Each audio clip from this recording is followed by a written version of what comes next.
Mm-hmm. Yep. All right. Hey, everybody. Just wanted to welcome you to this Friday's edition of NDi Presents. Today we have Terry Stanley on the line. She's going to give us a presentation on the NDi policies, mostly directing toward facts, frequently asked questions that she gets from the employees. So we hope it's beneficial. We hope it's interesting. And we're just going to let Terry run with it. If you have any questions or anything, as usual, post them on the YouTube page, and we'll get them forwarded over to Terry right away. So thanks, everybody, and welcome, Terry.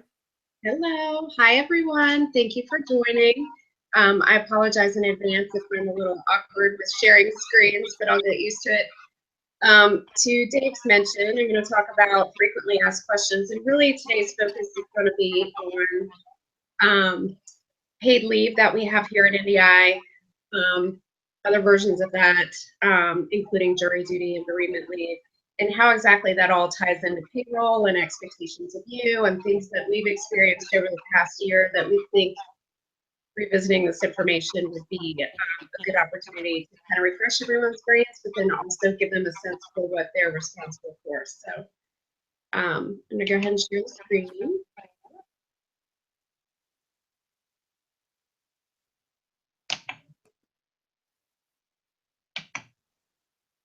Hopefully that's working, Dave. It sure is. It's working perfectly. Okay, great. So I'm going to go ahead and get started. And again, that's paid time off and related topics to paid time off, frequently asked questions. Let me preface this presentation with, if I were sitting in a room with you, I would probably limit my slides to 3 or 5 bullet points. But because this will be posted for future reference, I wrote it in a way that you wouldn't need me to fill in the blanks for you, that you could go to this as a future resource just to freshen up or you remind yourself of what policies are and what you need to do. The first thing we're going to talk about is personal leave and vacation. Out in the world today, we all seem to use paid time off as the all-encompassing term for paid leave at companies. We do use the terminology paid time off here, but sometimes that's a little confusing because we actually do have 2 buckets of paid time off to draw from. So the first bucket of paid leave we can draw from here at NDi is personal leave. And so all full-time employees are awarded 40 hours of personal leave effective January 1st. So if you are a full-time employee and you are employed on January 1st, you will be awarded 40 hours of time off to use for personal leave for anything, whether it's medical or vacation, take care of a child, doctor appointment, whatever. New hires, when they come on board, and this may or may not have impacted you based on your date of hire, but when our new hires come on board, they are also awarded personal leave, but it's done on a prorated basis. So for example, if a new employee joined us in July, they are not going to receive the full 40 hours that the rest of us would receive on January 1st as already employed full-time employees. So they receive some, but not the full amount. But the following year, when January 1st rolls around again, they would then get those 40 hours. Personal leave, the big distinction between it and vacation is that personal leave is use or lose. These are not accrued hours. You are awarded 40 upfront, and you are able to use them anytime throughout the year, January 1 through December 31st. Whatever you do not use will not carry over to the next year. So it's a use or lose scenario. So I would highly recommend that you dip into those hours first before you dip into vacation. Hey, Terry. Yes. We have a request to hit presentation mode to make it easier to read. Oh, that's right. I forgot you mentioned that. Sorry about that. Here we go. Thank you. Better. You can use personal leave in half-hour increments on your timesheets. You're not required to use a full 8-hour day. And again, just a reminder, personal leave, because it's awarded, if employment is terminated with NDi at the time of notice of resignation, you're no longer eligible to use that personal leave, and it is not paid out to you. So I'm going to flip to vacation, and this is the benefit or paid time off that accrues. So full-time employees accrue vacation hours each pay period, and your accrual amount is based on your years of service with NDi. So if you have worked for NDi from 0 to 72 months of service, each paycheck or pay period, excuse me, you're accruing 3.33 hours. If you have 73 plus months of service, you're accruing at 5 hours per pay period. So when you go into Uninet and you're looking at your time accrual, personal leave and vacation leave are presented separately. Personal leave will tell you what your balance is. Vacation will also tell you what your vacation is, but it will also provide a projected balance into the future and what you will accrue by, the end of the month, for example. Vacation accruals are currently paid out at 100% when the employee terminates with NDi. I'm not mentioning these things so that you all can leave us, but just to let you know there is a difference. So personal leave is awarded. It's there for you to use if you're here throughout the year, and then it goes away at the end of the year and it restarts. With vacation, it continues to accrue as you begin employment, and it will accrue to a max of 120 hours, but you will never exceed 120. So if you hit 120 hours of vacation, please make sure you are using it, because if you don't, you're not accruing anything else and you're essentially losing time off. So please make sure you make time to use it. So as far as the process here goes at NDi with personal leave as well as vacation, the expectation is that employees submit leave requests through Uninet. And when you log into Uninet and you see your timesheets, you'll see a little plus mark, and I don't have it up in front of me, but I believe it says leave requests. The expectation is that the employee checks their leave balance in Uninet, your time accruals, prior to making a leave request. We want to make sure that you have the leave accrued or in your personal leave bucket to cover your time off. You can use it at any time as long as it's available to use. Time in the hole is highly, highly, highly discouraged. At the end of the day, all employers hire employees, full-time employees, to work 40 hours a week. We're not hiring folks to come into work and work for us for 40 hours, but then decide, oh, I want to take time off here, there, and everywhere. You accrue it, you earn it, you're awarded, take it when you want. But we don't want to leave the impression that it's okay to just take time off when you don't have it. You need to be thoughtful in your planning of vacations and other things you have going on. With that said, we understand that there are extenuating circumstances that occur, some that are planned, some are not. I think NDi has proven to be extremely flexible with their employees in these situations. But the key here, especially if you are anticipating a leave issue, aside from any emergencies, you need to notify your PM, that timesheet approver, or those folks who might be cross-utilizing you, and they need to know.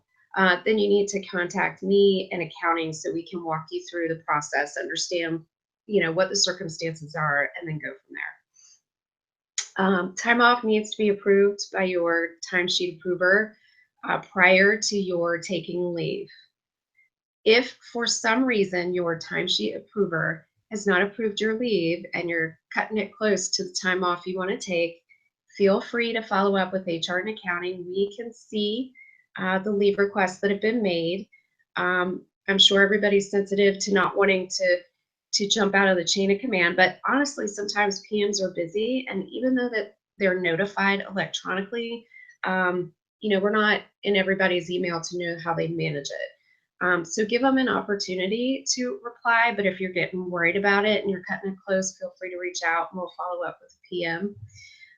We also recognize that all PMs function differently. Managers are different. They manage their people differently, their inbox differently, requests differently.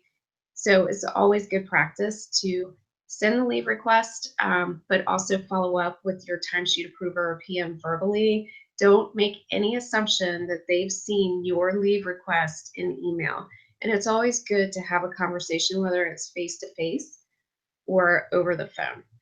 And the main reason for having that verbal conversation as well is because you need to make sure that while you're away, that your work is covered, you're not missing any deadlines, it's okay with the customer, those types of things. So in a traditional environment, like with me here at corporate, I just need to make sure my bases are covered while I'm out. But those folks like yourself who are out in the field and you're supporting government customers, it's important that when you are taking leave, that it is okay and that you're giving as much notice as possible. That helps the PM plan scheduling and covering your work and all those good things while you're out.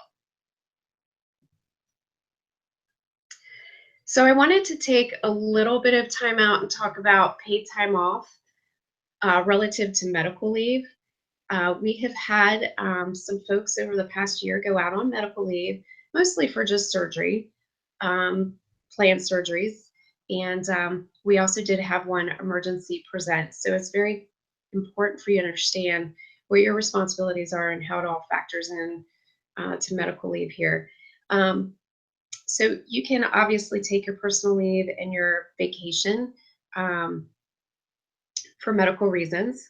If it's an extenuating medical reason, meaning you're going to be out for a short period of time, and to me that means a week or more, you need to communicate that to your PM as well as HR, and I'll coordinate with Michelle as far as what she needs to know from an accounting standpoint, especially if you're going to have a recovery period of some kind. Generally, when there's a recovery period and you're out for an extended period of time and it's medical related, we're going to need a return to work note from you that your doctor writes, and your doctor will let us know when you're able to return to work, whether that's in a limited capacity or a full-time capacity until a certain date.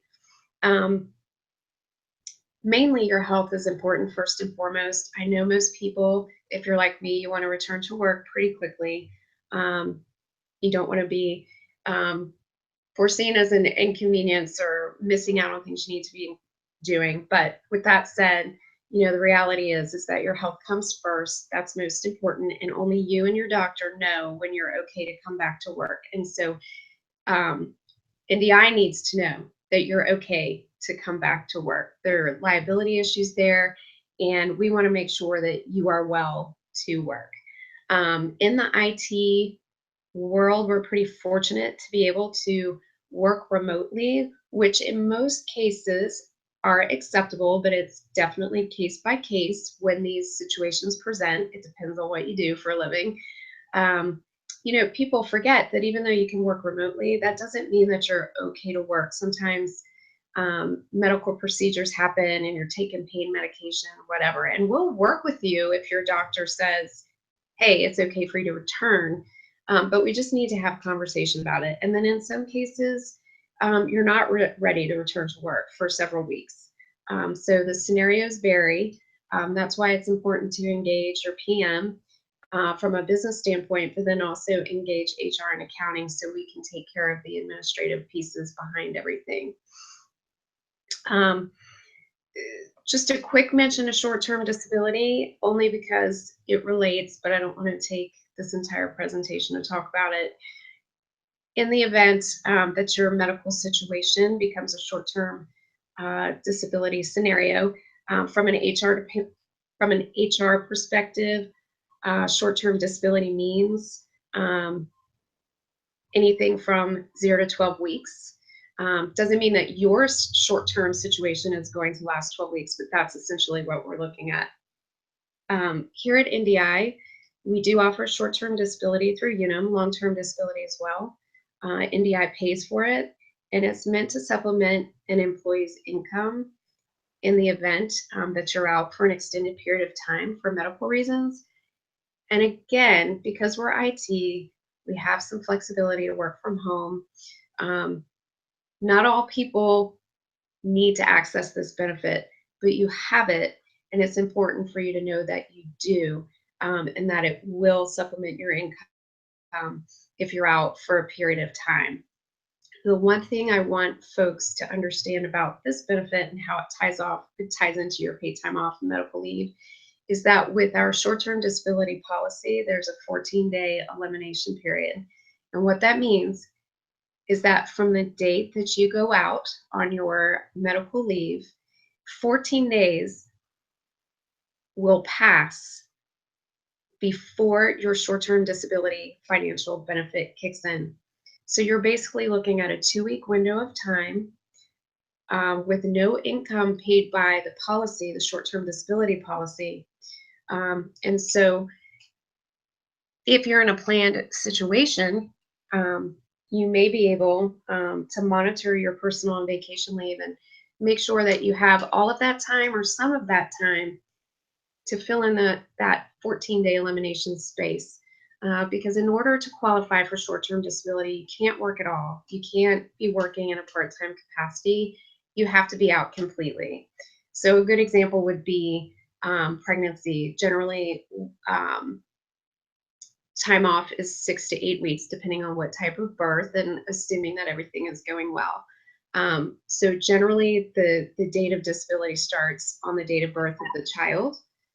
And so those first 14 days out would be not paid by the policy, and then short-term disability would kick in.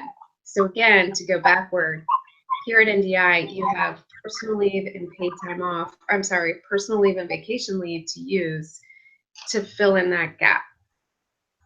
And so to the bottom bullet, the employee is responsible for maintaining their leave balance, keeping in mind medical events. And this protects and ensures you that you have some paid leave in the event you truly need it. We've had situations over the past year where folks have needed to take time off for medical situations, and they've cut it pretty close, or they've been left with no time off because they've been maxing out their accrual and taking time off as they earn it. And generally, that's just not good practice. NDi, HR, accounting, we can't manage your leave balances for you. No employer can. The expectation is you manage it. We want everybody to have vacation time, mental health time, time off to do things with their kids or if emergencies come up.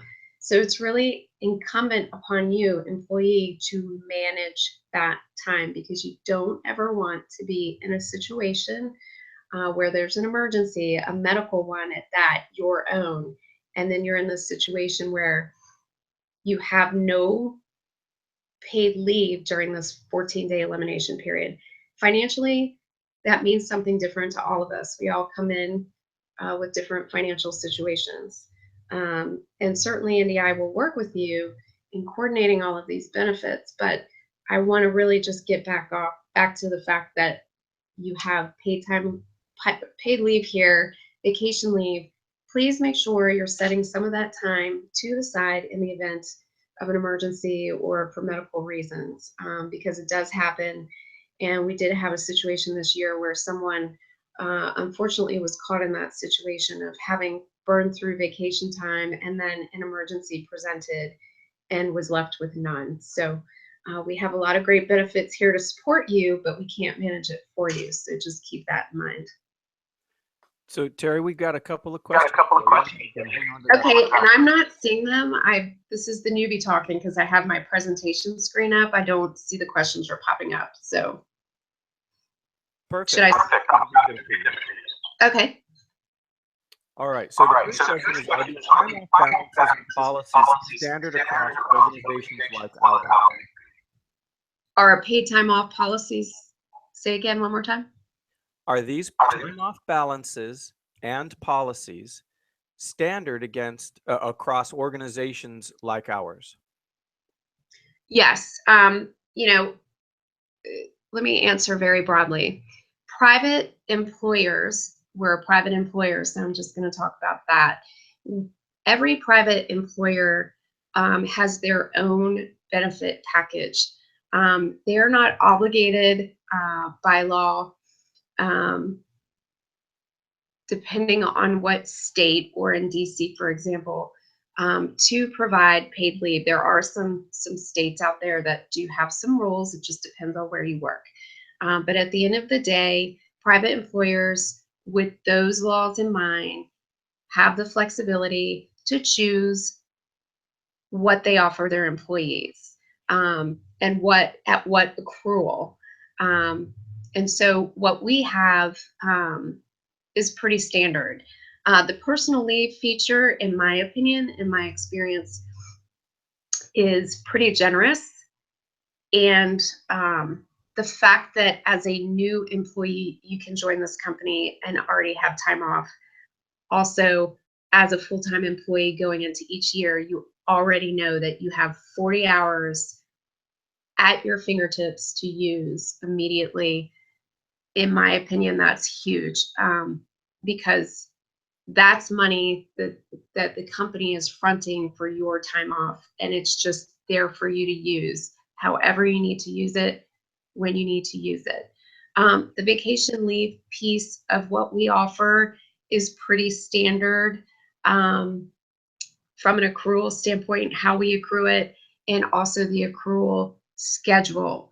I know as a new employee, 0 to 72 months, 3.33 hours per paycheck does not seem like very much, especially if you're a new employee. But again, you have to kind of look backward at the personal leave that we get right off the bat, with no hours put in, essentially, to use.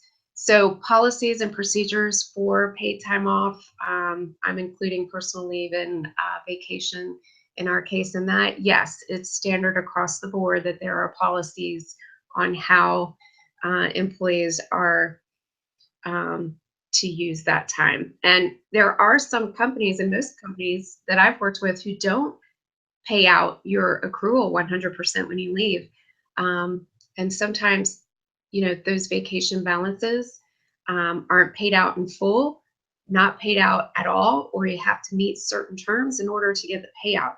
So I feel from an NDi standpoint, we have a pretty generous leave policy. And I also think as an organization, we're extremely flexible when extenuating circumstances present themselves. We are a very diverse population of employees, and we have folks who do travel. And so we keep those things in mind, as well as when new hires come on board and they already have things planned. So what we have is pretty standard. I think the only differences you're going to find among employers are not policies. Policies are standard across the board and how folks can use them. The only variance you're going to see is what you actually are offered. Most employers these days just call it PTO, paid time off. You have one bucket. We happen to have two. I hope that answered somebody's question. If That's not, excellent. Yeah, I just from a personal standpoint, the leave policy has always been hard for me to keep up with, because again, it's based on the years and stuff, which kind of opens us up to the second question, which is, are there ways to earn or be awarded extra leave beyond having to be an employee for 5 years or whatever the 72 months, post 70 or pre 72 months? No, we don't currently have an option like that here. It's certainly not an unusual question or request or idea to present to executive management, not only at NDi, but in all of my past lives with employers. There are scenarios at other employers where other employees can actually donate time off to other employees if they need it. Spot awards, like thanks for doing a great job, take the day off, those types of things exist. Absolutely. They do not here. The only thing, that I can say about this whole conversation is just every company and how they account for this time off financially certainly does tie into, whether or not we can offer those types of benefits. We are a smaller company, so realistically, being able to take a step toward those recommendations and suggestions, albeit wonderful, and I wish we had them, there are financial considerations to take into account. So I always would encourage an employee, if they have those ideas and things that they would like to see, feel free to forward them to me. And I'm more than comfortable to, present them to the executive team for consideration. Thank you very much. Those were excellent answers. Okay. So any more, or shall I move on? Hopefully I'm not moving too fast. And That's all the questions we have at the moment, but I'll let you know in more to make it easy on you. Okay, great. The next slide, I have bereavement, holidays, and jury duty. Just a quick review. Our full-time employees do have 3 days of bereavement leave available to use in the event that an immediate family member passes away. I know a lot of people want to know what qualifies as an immediate family member. I'm going to leave that open. I need somebody to just tell me on a case-by-case basis who this person is. I understand that mom and dad is not always biological mom and dad. You also have step parents that you grew up with.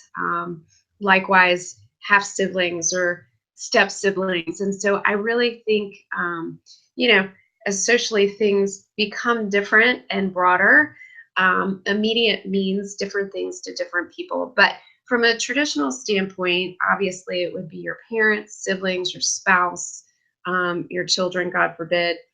Those are the traditional definitions. But,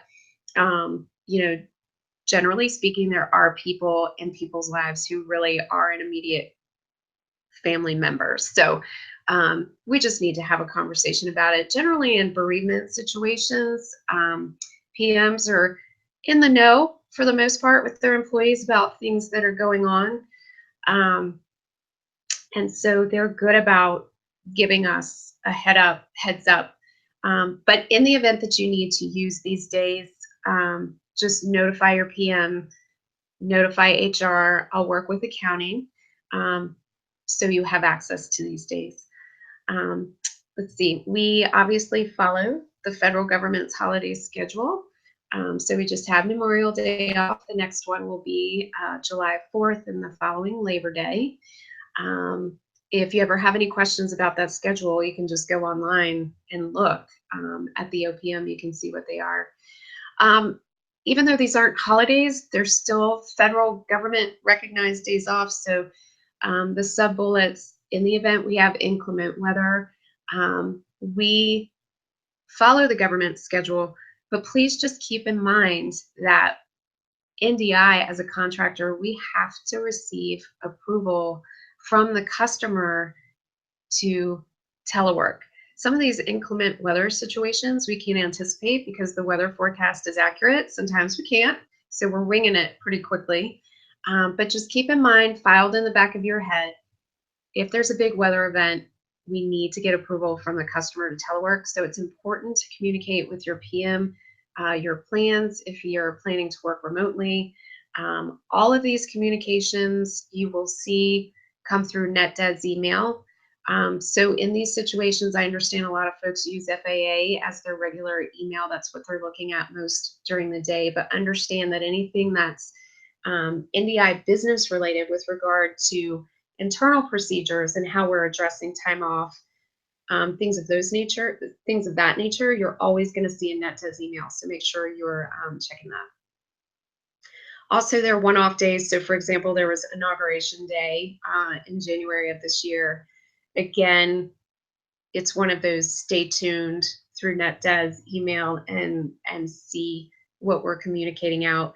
We do have weekly PM calls now, which have been awesome because HR and accounting and contracts, we sit on this call too as well. And so we're able to cross communicate in a much better way. And so the PMs and timesheet approvers have more information to pass along to employees prior to seeing an email from me.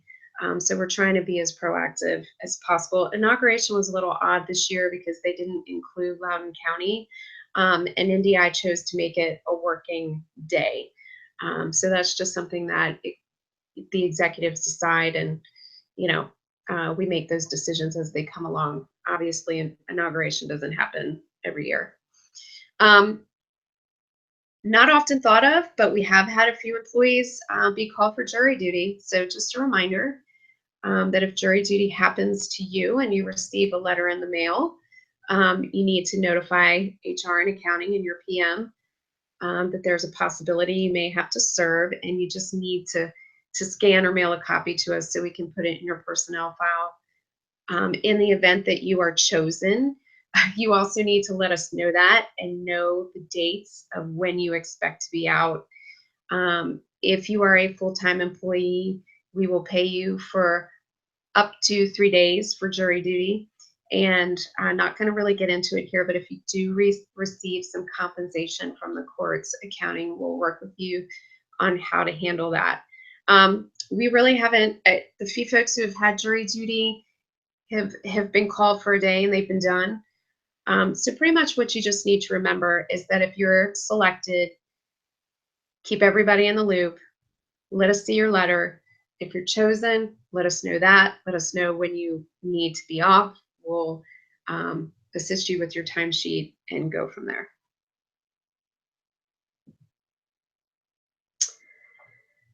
So relative to leave, I wanted to talk a little bit about how Uninet and how we're paid ties into all of these things.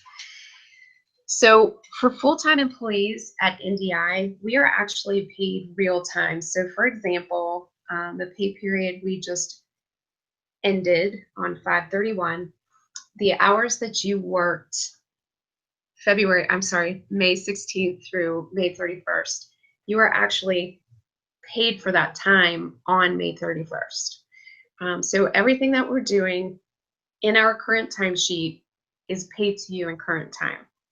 So that is why it's extremely important that if you are taking leave hours of any kind, that you need to have those plugged in timely as soon as possible. Because we're paid real time, this means that Michelle in accounting is actually processing payroll a few days prior to the pay date. So for example, I don't recall when she ran payroll for the pay period that just ended on the 31st, but we did have a holiday. And so the previous week, she is actually running payroll to pay you on the 31st.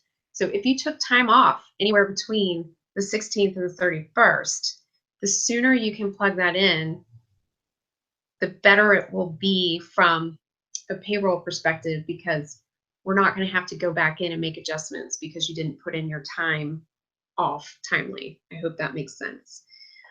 Just to tie that into the daily expectation, we expect you to put your leave in when you're taking leave, but the expectation is that you put in your time off every day. We bill the government, and you need to be billing for each hour that you worked when you're working them. I'm just as guilty as everybody else. It's very easy to forget to finish your timesheet every day. So just a reminder that Uninet does send out a reminder the following day. There's also a mobile app. You could use a mobile app on your phone to put in your time if that's easier for you. You can set calendar reminders. I have an Outlook reminder that pops up every day at 3:30 saying fill out your timesheet, and it also buzzes on my phone. So just trying to be helpful. We're all professionals. We're not that traditional time in, time out, time clock hourly type of company, but at the same time, we kind of are, because we're billing a customer of the federal government for time worked, and we have to account for every hour, and we have to account for them every single day, no exceptions. I know there's been a huge improvement on being timely with your timesheets, so we appreciate that. So, you know, not only from a leave perspective, but just every day you need to keep doing that. Jury duty and bereavement. So with personal leave and vacation leave, you all probably know that in the little drop-down box in Uninet where you select to put your time against, you probably see personal leave and vacation as an option. But with jury duty and bereavement, you're not going to see those options. So when those individual situations occur, part of that notification process to HR and accounting and your PM triggers us to add those drop downs for you so that you can apply your time. And again, there are always extenuating circumstances that present. Just communicate. I think that's the key. If you employee, and this includes me too as well, if you employee are communicating with your manager and HR and accounting where applicable, you know, everything, nothing that we can't undo or fix or change, but we're just trying to get folks to be proactive. Part of being proactive is having this information that I'm presenting today. I realize not everyone has had it, or it's been a while since you've heard it. So the more informed you are, the better you can be at meeting these expectations that, you know, we're asking of you. So we're not mind readers. So again, you know, there's extenuating circumstances and maybe things going on at work that preclude you from getting these things done timely. So just reach out, keep us in the loop, and we'll work with you. And then just to sign off, you know, it really is the responsibility of each employee to sign off on their timesheet. This is a legal thing. It probably seems like to the average employee out there, like, why can't my manager just plug it in? Or why can't HR do it for me? They know what I'm doing. Every timesheet is a payroll record. It's a permanent record of an employee agreeing that they worked X hours. Doesn't matter who you work for. It's the bottom line. It's always the responsibility of any person who's employed to sign off on their timesheet, put in their hours, clock in and clock out, whatever you do for a living. It's a payroll record. And in every case possible, we are going to ask an employee to sign off on their timesheet. We don't like to bother people. We don't want to feel like we're your parent, but it's very important and it's a legal issue. And so you need to make sure that you're doing it. We're not trying to be mean. We're not trying to be a pain. If you're proactive, then nobody needs to worry about it. So we have another question. Okay. The question is pregnancy considered short-term disability, or does NDi offer an additional unpaid time off or a paid time off for pregnancy? Okay, so there are good questions. So yes, number one, to answer the question, yes, pregnancy is actually considered a medical condition. You know, you're building a human being, and you know, when they come into the world, it's a medical event, whether it's a traditional vaginal delivery or a C-section. Generally, vaginal deliveries, the period of recovery time, assuming and healthy across the board, is 6 weeks.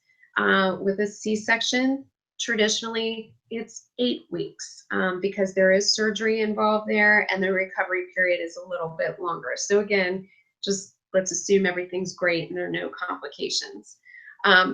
So from a short-term disability standpoint, if you were expecting, what you would need to do is notify, obviously, well, your PM may already know before you notify HR, but you need to notify your PM, you need to notify HR, we need to talk to you about the short-term disability process. What you learned here today is that it qualifies as a medical condition, and therefore you would be short-term disability eligible. But you also learned that the first 14 days of the policy that we currently have is unpaid.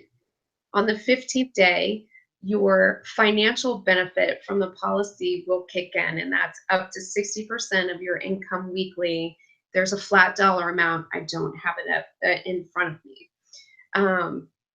And, you know, I can send, you know, more information to that person if they want to reach out to me directly.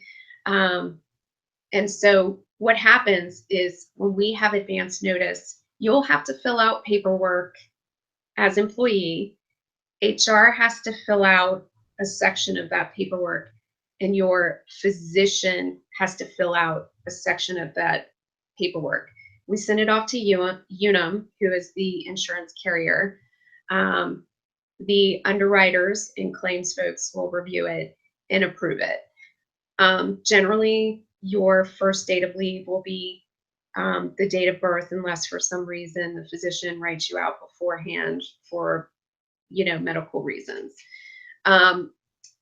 What two other things that come into play here is the piece of the personal leave and vacation leave that we offer here at NDi.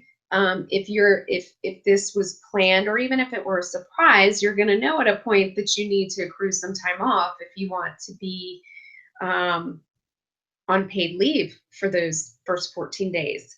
It's certainly not a requirement of NDi. It's a medical condition.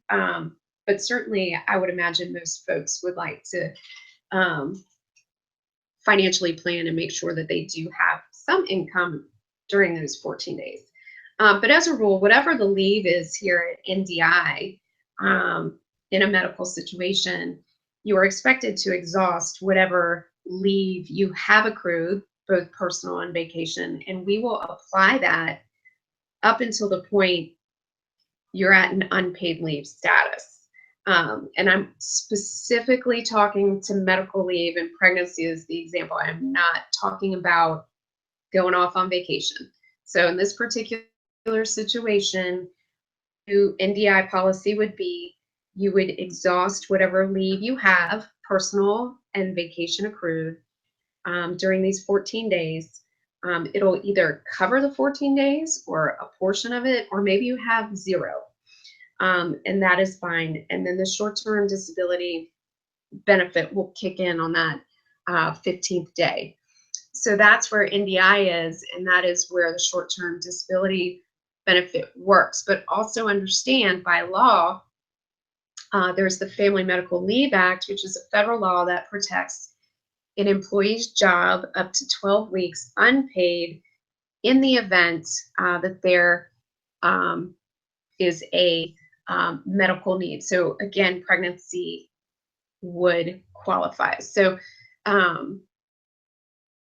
whether you had leave or not, your job is protected during that period of time, unpaid, under federal law. So they work parallel with one another. Family medical leave is the federal law, and some states vary. Some states have a better law that will override, and it's just state by state. It might extend the period of time you're able to take off unpaid. So you have the unpaid leave protected under federal law up to 12 weeks. And then you have short-term disability, which is the employer benefit that helps you supplement your income. So they're two different things, but they work together. And then, of course, in that situation, we would need a return to work note that lets us know that you're recovered and ready to come back. Now, keep in mind as well, NDi and what we do for a living.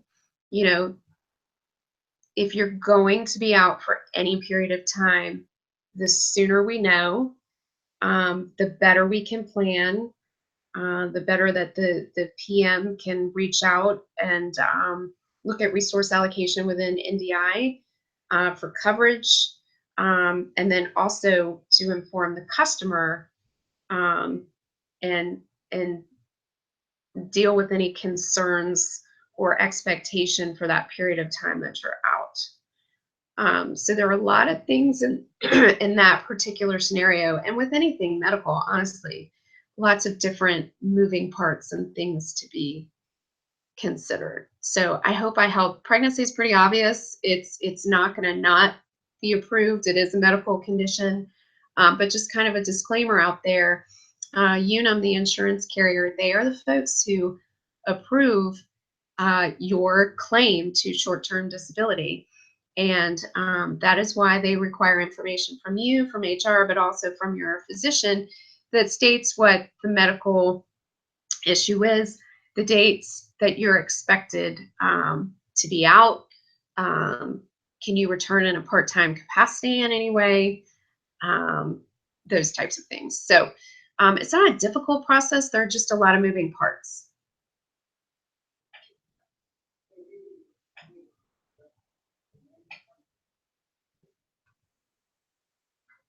Are you there?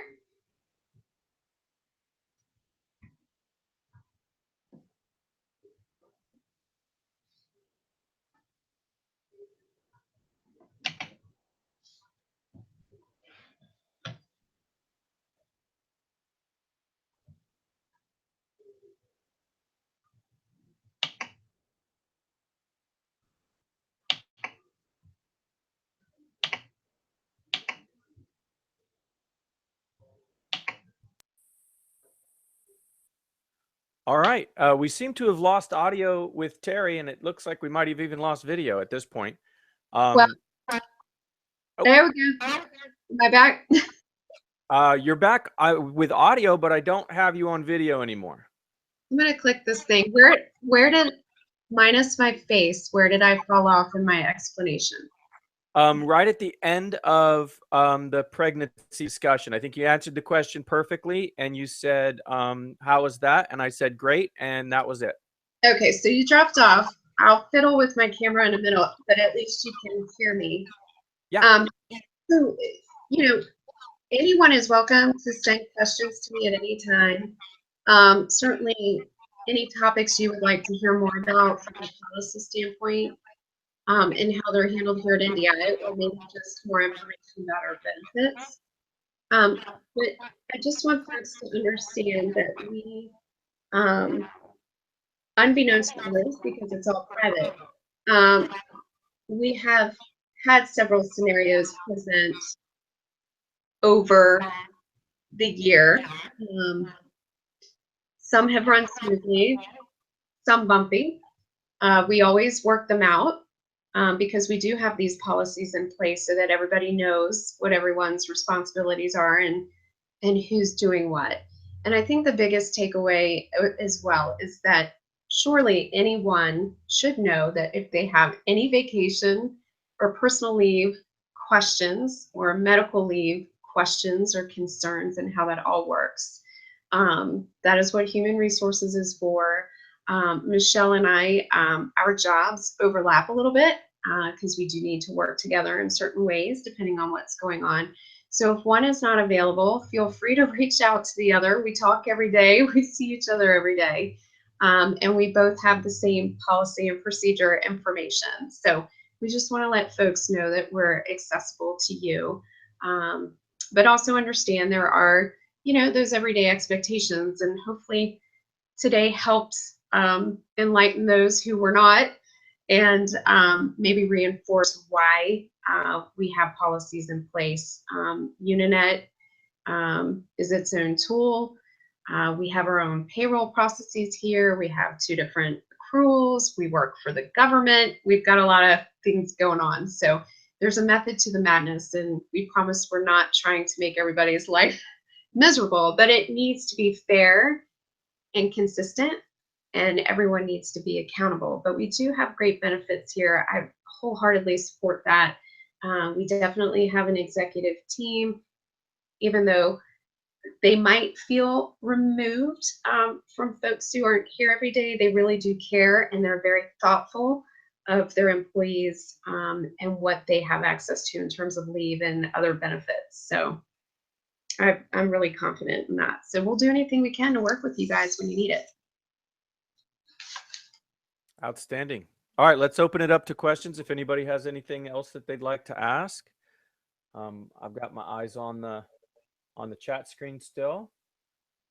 And so everyone knows, the presentation and this video will both be up on the YouTube channel this afternoon, or the presentation rather is on the Brown Bag channel. I mean, on the Brown Bag Confluence page. You can find that under the NDi Training in Brown Bags Confluence space as NDi Policies, the employee facts page. So there'll be a link there to the video as well as to the presentation, which are both up there now. And that's pretty much it. Still waiting for questions. And also, I just wanted to add, to whoever's on, or if you want to pass this along to coworkers, if there are any future ideas about what we should present, I'm game. I have things that come across my desk every day that seem like a trend or always come up, for example, what I presented today. But there are always things going on that I'm not aware of. And I might think something's more, not necessarily more important, but important that you may not, but you would want to know about something else. So just let me know. We're open. Outstanding. And your video is back, by the way. Yay, hello. Yes, I love looking at myself. We all know. All right. Well, I don't see any other questions. So as Terry stated, feel free to send her or I an email. I'll make sure that they get published as well as answered. So that pretty much covers it. Thanks again. Remember, next week will be a replay of this video, and the following week will be a brand new one. So Great. Thank you. And any feedback, I'm open. If there's something I could do better or differently, please let me know. outstanding. All right. Thanks, everybody, for joining. Thanks. Bye, Dave. Thank you.